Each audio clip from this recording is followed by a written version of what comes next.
Hi everyone, welcome to episode 17 of Happywork TV. I'm Chris Reimer, the host, and today I want to talk to you about the next commitment in the list of commitments that are in my book Happywork.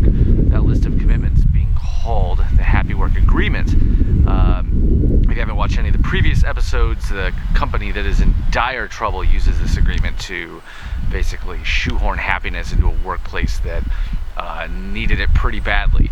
So this list of commitments has employers making commitments to their employees and vice versa. And right now we are doing vice versa. We're talking about employees making commitments back to their employers. And here's the next one that I want to just briefly discuss.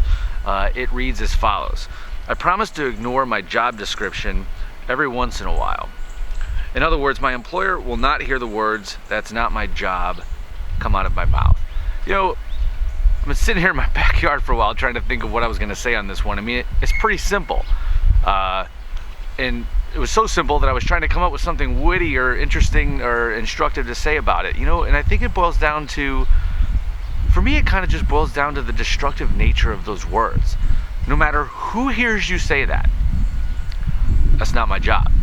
Whether it's your fellow employees, the people who you work with on a daily basis, your manager or that person's manager, the people who you work for, hopefully with, but the people you work for, no matter who hears those words, once you hear those, it just starts to eat at you a little bit. It starts to eat away at you. And so whenever I've worked at a place where I've heard people say things like this, I've thought to myself, I don't know if I'm in the right place. Maybe I should have stayed and tried to turn those pastures greener instead of seeking other jobs. But you know what?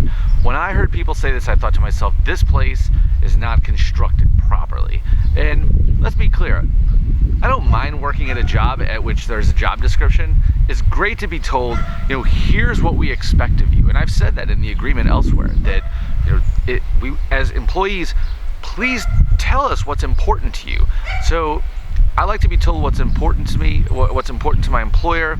I'm very interested in obviously getting all of that work done. If you're in quality control and you keep leaving your post to go actually build things, then maybe no one's doing quality control. So obviously there are exceptions to every one of these commitments that I have in this book. My main point here is, please come to work with an attitude of wanting to get stuff done. And not just your stuff, but all the stuff. Achieving whatever it is that your company's trying to achieve. And if you need to step outside of your comfort zone every once in a while, if you need to step out of your job description every once in a while, and I'm really hopefully you work at a place that will allow you to do that, that won't chide you or chastise you for taking the initiative when it really wasn't in your job description. But if you do work at a place that allows this, I would suggest that every once in a while you ignore your job description for the greater good of the company and the people you work with. This has been episode 17 of Happywork TV. I will see you next time. Thanks.